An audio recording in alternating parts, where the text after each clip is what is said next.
When I was a child, I was a capital B, capital N, big nerd. I was bullied hard because I was a loudmouth chubster who wore hand-me-downs and didn't love to bathe or brush my hair. In this photo, I have forced my little brother into doing a Vogue-style photo shoot, which my mom no doubt encouraged. We'll get to her enabling ass later. Anyway, all of these things made me serious fodder for bullying in grade school, which I cannot totally blame the other kids, but also fuck them forever. Despite these many shortcomings, I always had this feeling I could and should be a star. There's no explaining it. Don't even try. All I can say is that kids are nuts in general, and I was a full lunatic. My ambitions were in the theatrical arts, which was perfect because what I lacked in charisma, I made up for in having zero natural talent. Nevertheless, she persisted. Because not only was I going to shine bright like a diamond, I knew I was, but I also wanted to give the middle finger to everyone back at middle school. Suck on it, losers, / please like me. I desperately need at least one friend.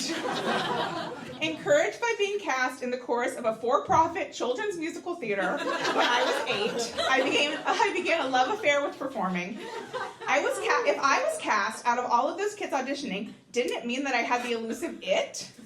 I would later learn that in fact, no, I did not in fact have the elusive it. Every kid who quote unquote auditioned and whose parents also had $100 made the cut.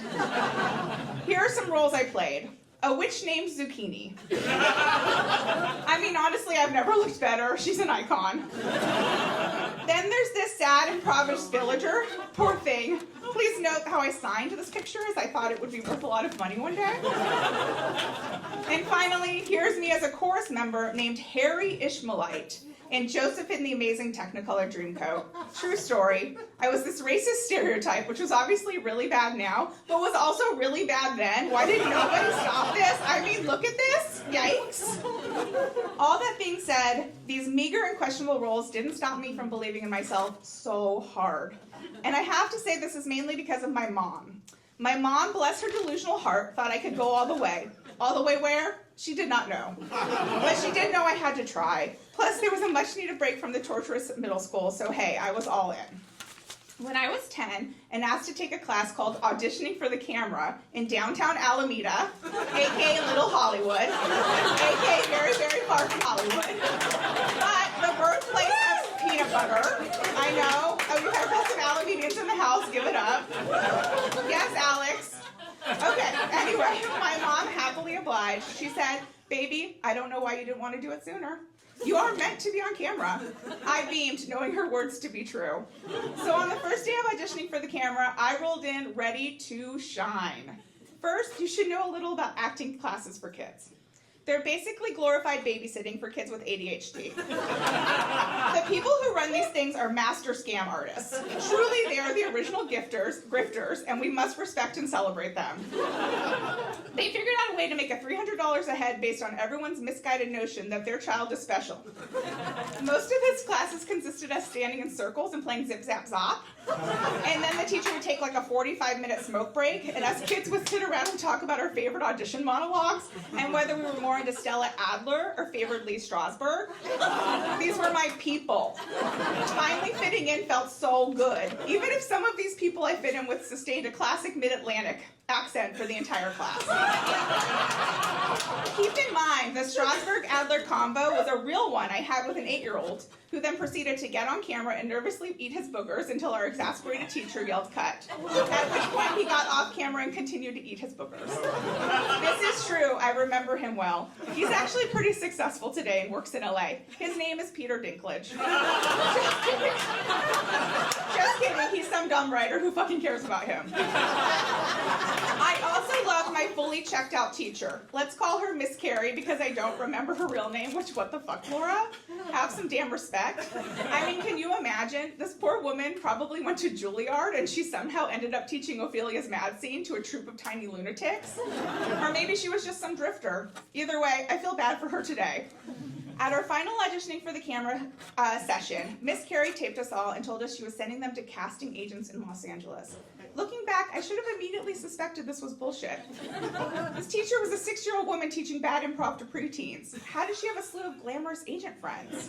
So I should have been suspicious, but of course I was not.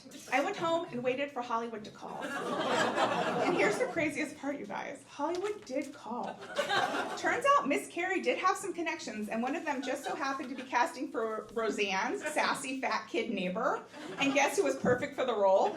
That's right, this sassy fat kid. The execs had watched my tape and decided I deserved a callback. What? Okay, first off, I need to explain how big Roseanne was at the time.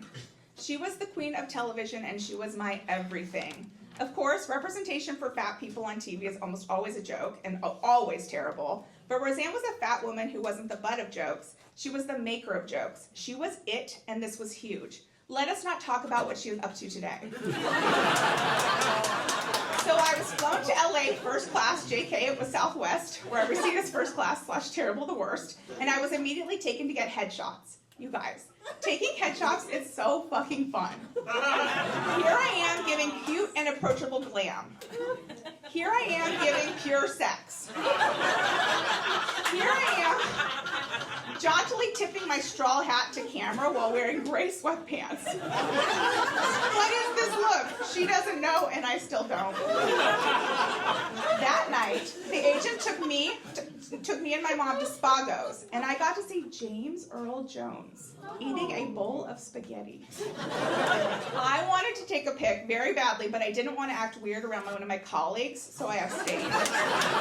It's called restraint, look it up. I have recreated this moment for you. I thought I could trust AI to make this photo for me, but this is what it made and said. I think his most famous role is Darth Vader's voice, so the spaghetti looks good though. Although the meatballs kind of look like avocado pits, whatever. AI is doing its best and I love and respect it. Please do not come for me, robots. Also, please get used to seeing this monstrosity for a full 2 minutes because I don't have another photo for a second. Then, to this day, seeing James Earl Jones eating a bowl of spaghetti is the highlight of my life. So, the next day I was taken to the studios and asked to read for some bigwigs. You guys, I can say in all confidence that I fucking killed it. I read the hell out of those lines. I was both hilarious and touching, and I knew when I cocked my little head and smiled my little crooked teeth and my double chin, they were winning over the hearts and minds of these producers. I was having a blast, due in no small part to the fact that I was being treated like the great talent I always knew myself to be. And also, there was free food everywhere. Hollywood was already great, but then I learned about craft services, and Hollywood went next level. I was supposed to be here eating free gushers and hobnobbing with J.E.J., that's James Earl Jones. Okay, so for my final audition, I was taken to the actual soundstage where Roseanne was filmed. I mean, it's iconic, right? Don't you just have the shivers? It is here where I proceeded to lose my shit in a very real way. I got to see her living room, touch her couch, smell her ashtray. My brain was short-circuiting. You have to understand, Roseanne was the hottest show at the time, and I was in her living room. I, a tiny chub, was standing in the living room of the most successful chub in the world. I was in awe. The producers took me to an office off the set and had me read one final time for the camera. I was told it was down to me and another girl, and Roseanne would personally be choosing. I know. Things are going to go poorly from here on. All of these thoughts were reeling around in my head as the camera's green light blinked in my face. I knew this was my moment, and that I had to step up to the plate. And so what did I do? I froze. I just fucking froze. It was too much. I was just some little freak from Alameda.